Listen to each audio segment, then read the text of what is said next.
अस्सलाम वालेकुम व्यूअर्स, मैं हूं समीना पाशा। उम्मीद है आप लोग खैरियत से होंगे। व्यूअर्स, कुछ अहम खबरें और अपडेट्स लेकर इस व्लॉग में आपके सामने हाजिर हैं जनाब।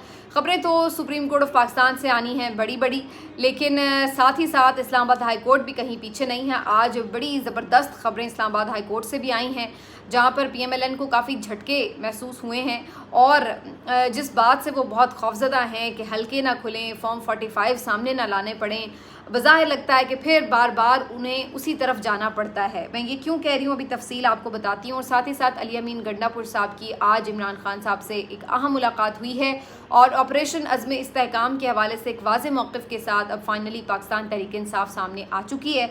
इसके ऊपर भी बात करते हैं। आपसे रिक्वेस्ट है कि चैनल को सब्सक्राइब नहीं किया तो अभी सब्सक्राइब कर दें। अच्छा, इसमें जो सुप्रीम कोर्ट वाला मामला मैं इसको ज़रा बाद में करती हूँ अगर वक्त बचा, क्योंकि वो तफसीली ज़रा बातचीत है। हो सकता है मैं अगले व्लॉग में उसके ऊपर तफसील से बात करूँ, लेकिन जो ये और दीगर ख़बरें हैं वो बड़ी इंपॉर्टेंट, वो पहले हम शेयर कर लेते हैं। पहली बात ये कि इस्लामाबाद हाई कोर्ट ने आज बड़ा अहम फैसला दिया। आपको याद होगा जस्टिस तारिक महमूद जहांगीरी साहब, जो कि इस्लामाबाद इलेक्शन ट्रिब्यूनल के हेड थे और वो मुख्तलिफ पिटिशन समाअत कर रहे थे इस्लामाबाद के जो हल्के उनके हवाले से, और फॉर्म 45 उन्होंने मंगवाए थे जो PMLN के जितवाए गए उम्मीदवार थे उनसे, लेकिन उन उम्मीदवारों ने उन पर अदम एतमाद भी कर दिया और उसके बाद उन्होंने उनके बारे में ये पिटिशन में एक दायर कर दिया कि जनाब इलेक्शन कमीशन के पास चले गए और कहा कि जी हमें इन पे एतमाद नहीं है। और इलेक्शन कमीशन ने भी फ़ौरन ही उनकी इस्तदा मंजूर करते हुए जज ही बदल दिया और रिटायर्ड जज लगा दिए गए इन इलेक्शन ट्रिब्यूनल्स में। अब ये सारा मामला PTI के रहनुमाओं ने इस्लामाबाद हाई कोर्ट में चैलेंज किया। यहाँ पर बड़ी दिलचस्प सूरत हाल हुई है और PMLN को लेने के देने पड़ गए हैं। एक तो पहली चीज़ ये हुई है कि उन्होंने वो जो रिटायर्ड जज का notification election commission of Pakistan ने जारी किया था उसको मुअत्तल कर दिया। तो इससे हुआ ये है कि जो ऑलरेडी जज साहब सुन रहे थे, इस्लामाबाद हाई कोर्ट के जज साहब जो सुन रहे थे जस्टिस तारिक महमूद जहांगीरी साहब इन पिटिशंस को, वो वापस अपनी सिचुएशन पर बहाल हो गए हैं। पहली चीज़।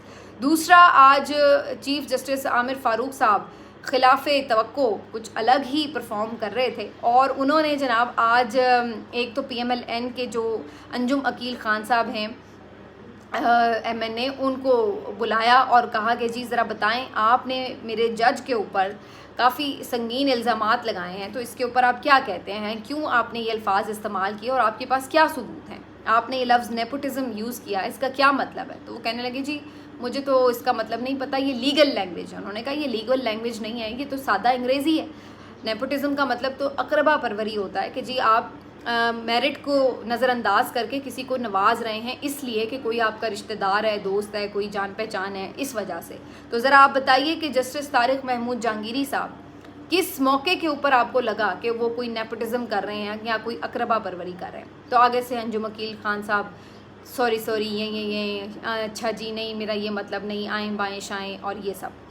फिर इसी तरह आगे चल के उन्होंने ये बात की कि आप उन्हें बायस्ड लिख रहे हैं, आप उनको कह रहे हैं कि ये जानिबदार जज हैं। कहाँ पे उन्होंने आपके साथ जानिबदारी की है, कहाँ आप उन्हें तासुब का मुजाहरा कह रहे हैं कि उन्होंने किया है।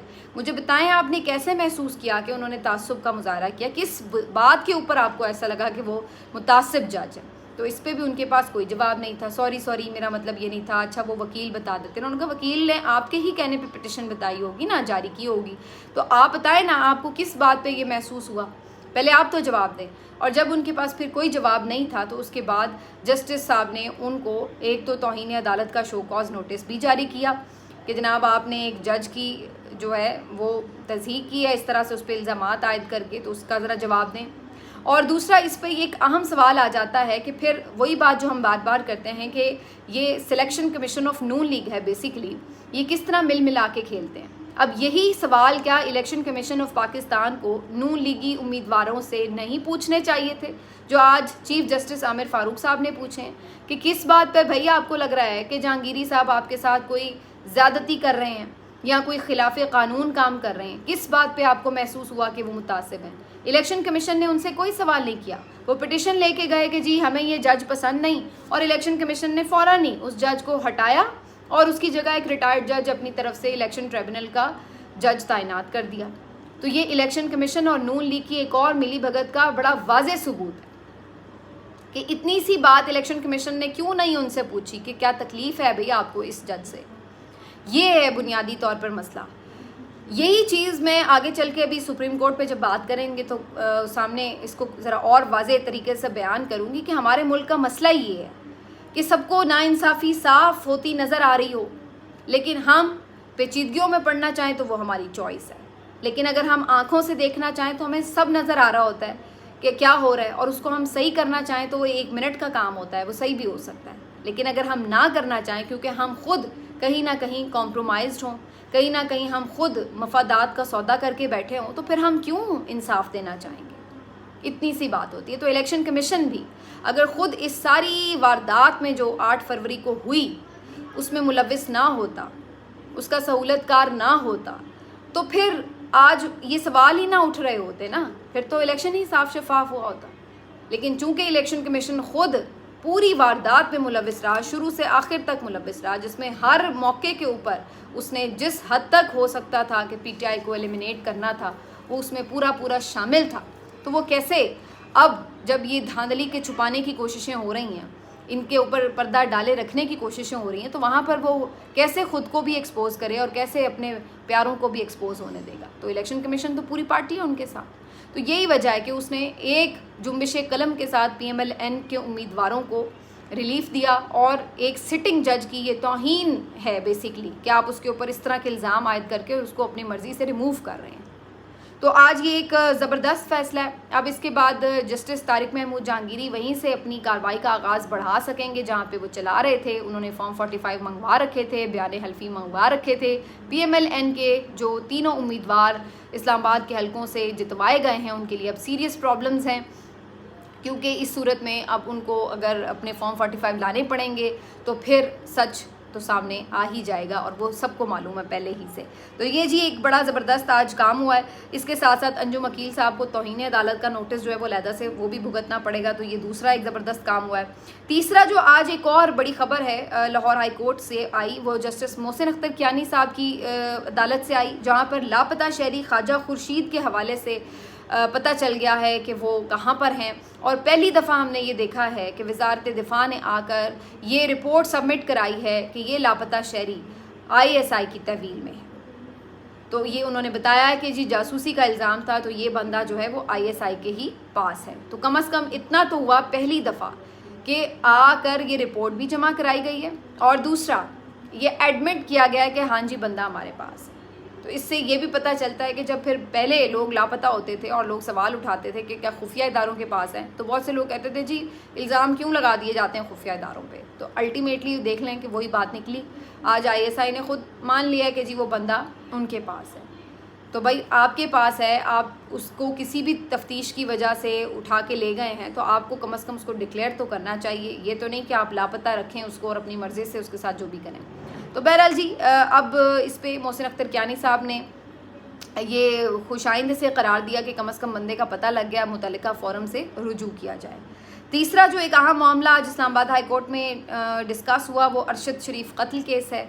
इस हवाले से हामिद मीर साहब ने पिटीशन दायर कर रखी है कि एक कमीशन तश्कील दिया जाए जो अरशद शरीफ के कत्ल की तहकीकात कर सके। इस हवाले से थोड़ी पेशरफ्त हुई है आज, और इस्लामाबाद के थाना रमना के SHO को रिकॉर्ड समेत बुलाया गया था। इसके साथ साथ अटॉर्नी जनरल को भी ज़ाती हैसियत में तलब कर लिया गया है। मुझे बहुत ज़्यादा ये तो नहीं उम्मीद कि बड़ी तेज़ी से कोई कातिलों तक पहुंचा जाएगा, लेकिन कम अज़ कम ये तो हमें होता नज़र आए कि कोई पूछगछ शुरू तो हो। यहाँ तो हम देख रहे हैं कि एक बंदा जान से चला गया, उसको नाहक यूँ शहीद कर दिया गया दियारे गैर में, और उसके बाद उसके इंसाफ के ऊपर किसी को कोई फ़िक्र भी नहीं है कि कम अज़ कम कातिलों तक पहुँचाई जा सके, कम अज़ कम उसकी फ़ैमिली को इंसाफ ही दिया जा सके। तो ये कम अज़ कम थोड़ी सी खुशाइन बात है कि इसके ऊपर पेशरफ्त तो शुरू हुई। ये हामिद मीर साहब को क्रेडिट भी जाता है कि उन्होंने अरशद शरीफ साहब के लिए ये बड़ा कदम उठाया और ये पिटीशन लेके गए इस्लामाबाद हाई कोर्ट में। वी जस्ट सी के इसके अंदर ऊपर से आगे क्या होता है। अब मैं आपको बता दूं कि अली अमीन गंडापुर साहब की एक अहम आज मुलाकात हो गई है इमरान खान साहब से अडयाला जेल में। ये खुसूसी मुलाकात हुई है ख़ास तौर पर ऑपरेशन अज़्म इस्तेहकाम के हवाले से हिदायत लेने और वाज़ेह मौक़िफ़ लेने के लिए इमरान खान साहब से मुलाकात की अली अमीन गंडापुर साहब ने। अली अमीन गंडापुर साहब, जिनके ऊपर ये बात की जा रही थी कि जनाब आप खामोश क्यों रहे, आप तो खुद एपेक्स कमेटी में मौजूद थे, बैठे हुए थे, आपकी मंजूरी भी शामिल थी ऑपरेशन में, तो अब आपकी जो बाकी पीटीआई है वो क्यों इस पे एतराज़ उठाती हुई नज़र आ रही है। तो कल से तो अली अमीन गंडापुर साहब का कोई मौक़िफ़ सामने नहीं आया था वाज़े, अलबत्ता आज अडयाला जेल के बाहर गुफ्तगू करते हुए उन्होंने ये ज़रूर कहा है उस एपेक्स कमेटी के इजलास में कि उसमें ऑपरेशन का तो जिक्र ही नहीं हुआ। अज़्म इस्तेहकाम का लफ्ज़ यूज़ इस्तेमाल हुआ है, लेकिन उसके आगे ना पीछे ऑपरेशन की तो कोई बात ही नहीं हुई। यानी जिस तरह से बाद में इस सारे मामले को लाया गया है सामने कि जी कोई ऑपरेशन बाकायदा लॉन्च किया जा रहा है, वहाँ एपेक्स कमेटी में बकौल अली अमीन गंडापुर इस तरीके से उसके ऊपर ना तो कोई ब्रीफिंग दी गई है, ना ये बताया गया है कि भाई किन इलाकों में करना है, किस लेवल का करना है। जो सवाल मैं ख़ुद बार बार उठा रही हूँ, यही बातें उन्होंने भी की कि ऐसी कोई चीज़ तो एक्सप्लेन की ही नहीं गई इदारों की तरफ से, और ना ही कहीं और वज़ीर आज़म की तरफ से, जिससे हमें कोई पता चलता कि हाँ जी इस टाइप का कोई ऑपरेशन हो रहा है। तो सिक्योरिटी के ऊपर जेनेरिक बात ज़रूर हुई है, अज़्म इस्तेहकाम की बात भी ज़रूर हुई है, लेकिन ऐसा कोई प्रॉपर ऑपरेशन लॉन्च होने जा रहा है इसके बारे में कोई बात नहीं हुई थी एपेक्स कमेटी में। ये अली अमीन गंडापुर साहब का मौक़िफ़ है। अब आ जाते हैं कि जी अगर अब ये ऐसा हो रहा है तो इसके ऊपर क्या मौक़िफ़ है। तो इसके ऊपर वही मौक़िफ़ है इमरान ख़ान का जो उनका कई सालों से है, और वो वही है कि वो किसी भी ऑपरेशन की हिमायत नहीं करते। तो उनका ये मानना है कि अगर उसी तरह कोई बड़े पैमाने पर उसी पुरानी तर्ज पे कोई ऑपरेशन किया जाता है खैबर पख्तूनख्वा में, तो उसकी मुखालफत की जाएगी। और इमरान ख़ान साहब ने वाज़ेह तौर पर अली अमीन को कहा है कि इस सिलसिले में वाज़ेह आपको अपना पॉइंट ऑफ व्यू देना है। तो पीटीआई अब कल ही से खैर इनके जो पार्लियामेंटेरियंस हैं कौमी असम्बली में इसके ऊपर बात कर रहे थे, और उस पर उन्होंने किया है मुसलसल एहतजाज भी कि कोई ऑपरेशन नहीं होने देना। और ओवरऑल भी वहाँ पर ऐसे कोई मुझे तो हालात नहीं दिख रहे खुदा न खास्ता इस कदर संगीन कि कोई बहुत बड़े ऑपरेशन की ज़रूरत हो। अगर कोई सर्जिकल स्ट्राइक्स हैं या कोई टारगेटेड कार्रवाइयाँ करनी हैं तो वो एक अलग बात है, जिसके ऊपर अगेन आपको सूबे के जो इंतज़ामात संभालने वाले लोग हैं उनके साथ बात करनी पड़ेगी। लेकिन कोई प्रॉपर ऑपरेशन मेरा नहीं ख्याल है कि उस तरह करने की ज़रूरत है, और ना ही अगेन जो कम अज़ कम हमें नज़र आ रहा है, मैं तो उस पॉइंट ऑफ व्यू से बात कर रही हूँ। बाकी तो ज़ाहिर जो जिनके काम है उनको बेहतर पता होगा क्या सिचुएशन है। लेकिन मैं जो एक आपसे ख़बर शेयर करना चाह रही हूँ वो ये कि अभी कल मैं एक आदादो शुमार देख रही हूँ कि 4 लाख जो सयाह हैं वो स्वात में, नॉर्दर्न एरियाज़ में, केपी में गए हैं ईद की छुट्टियों में, और बाहिफाजत वो गए हैं अल्हम्दुलिल्लाह, खैरियत से वापस भी आए हैं, सिवाय जो एक इंसिडेंट तौहीन मज़हब का हुआ है उसके अलावा। अदरवाइज़ सब नॉर्मली गए हैं और भरपूर उन्होंने अपना एंजॉय किया और वो वापस भी आए हैं। तो अगर अल्लाह ना करे कोई वो वाली सिचुएशन होती जो हम पहले देख चुके हैं, दहशतगर्दी की सिचुएशन, तो फिर तो एक अलग सिचुएशन होती। उस वक्त तो आपको याद होगा कि टोटली खाली हो गए थे ये एरियाज़, कोई वहाँ पे टूरिज़्म नाम की चीज़ नहीं रह गई थी। टूरिज़्म तो दूर की बात है, वहाँ के जो मकामी लोग हैं वो तक बेचारे छोड़ने पर मजबूर हो गए थे। तो ये सारी सूरत हाल है। अब पीटीआई इसके ऊपर एक वाज़ेह मौक़िफ़ के साथ आपको नज़र आएगी। अब देखना ये है कि इसके ऊपर क्या सूरत हाल बनती है, क्योंकि ये बड़ा इंपॉर्टेंट है। अगर आर्मी ये ऑपरेशन वाकई करना चाहती है तो फिर उनको इस हवाले से इमरान ख़ान से बात करनी पड़ेगी, मतलब उनका कॉन्सेंट होना, उनकी मर्ज़ी होना तो शामिल होगा, फिर ही इसके बाद आप इसको ऑपरेशन को खैबर पख्तूनख्वा में कर सकते हैं। अदरवाइज़ तो ये फिर टोटल क्योस ही है। आगे जी आज पाकिस्तान तहरीक इंसाफ के रहनुमाओं ने फिर से एक छोटा सा मार्च किया है, पैदल वॉक की है इमरान खान साहब की रिहाई के लिए, पार्लियामेंट से इलेक्शन कमीशन तक। और आज भी उन्होंने नारे भी लगाए और साथ साथ उन्होंने बैनर्स भी उठा रखे थे। मज़े की बात यह कि इलेक्शन कमीशन के सामने जाकर इमरान खान की रिहाई के हवाले से नारे लगा रहे हैं। अल्लाह के बंदो, जब इलेक्शन कमीशन पहुंचे हो तो वहाँ पर अपनी मखसूस नशिस्तों के लिए नारे लगाओ, वहाँ पर बल्ले के निशान के लिए नारे लगाओ, वहाँ पर मैंडेट चोरी के ख़िलाफ़ नारे लगाओ। जब आप सुप्रीम कोर्ट पहुंचो, हाई कोर्ट पहुंचो, तो वहाँ पर इमरान खान की रिहाई के नारे लगाओ। इलेक्शन कमीशन ने थोड़ी इमरान खान को रिहा करना है, वहाँ पे जाके उनकी रिहाई के नारे लगा रहे हैं। लेकिन बहरहाल मकसद उस पर्पज़ वॉक का यही था कि इमरान खान को रिहा किया जाए और मैंडेट वापस किया जाए। और एक और जो इम्पोर्टेंट काम आज पीटीआई ने किया वो ये कि जो मिलिट्री ट्रायल्स हैं उनके हवाले से अर्ली हियरिंग की एक दरख्वास्त भी सुप्रीम कोर्ट में दायर कर दी है। और ये बहुत इम्पॉर्टेंट काम था जो किया गया, मेरा ख्याल बहुत पहले करना चाहिए था, बार बार करना चाहिए था, क्योंकि मुसलसल जो बेंच टूटा हुआ है उसके बाद से अभी तक भी ना तो बेंच तश्कील पाया और ना ही इस मामले को किसी मंतकी अंजाम तक पहुंचाया गया, जिसकी वजह से बड़ी तादाद में लोग अभी तक मिलिट्री कोर्ट्स में जो है वो उनकी ट्रायल्स चल रहे हैं। अब आ जाते हैं जी मखसूस नशिस्तों के हवाले से। मखसूस नशिस्तों का जो केस है, इसमें आज ऑलमोस्ट पीटीआई की तरफ से जो दलाइल हैं सुन्नी इत्तेहाद काउंसिल के, वो मुकम्मल हुए हैं। जो फैसल सिद्दीकी साहब सुप्रीम कोर्ट में सुन्नी इत्तेहाद काउंसिल को रिप्रेजेंट कर रहे हैं, उन्होंने आज अपने दलाइल मुकम्मल किए। सलमान अकरम राजा साहब पीटीआई की तरफ से पेश हुए थे, उन्होंने अपने दलाइल मुकम्मल किए।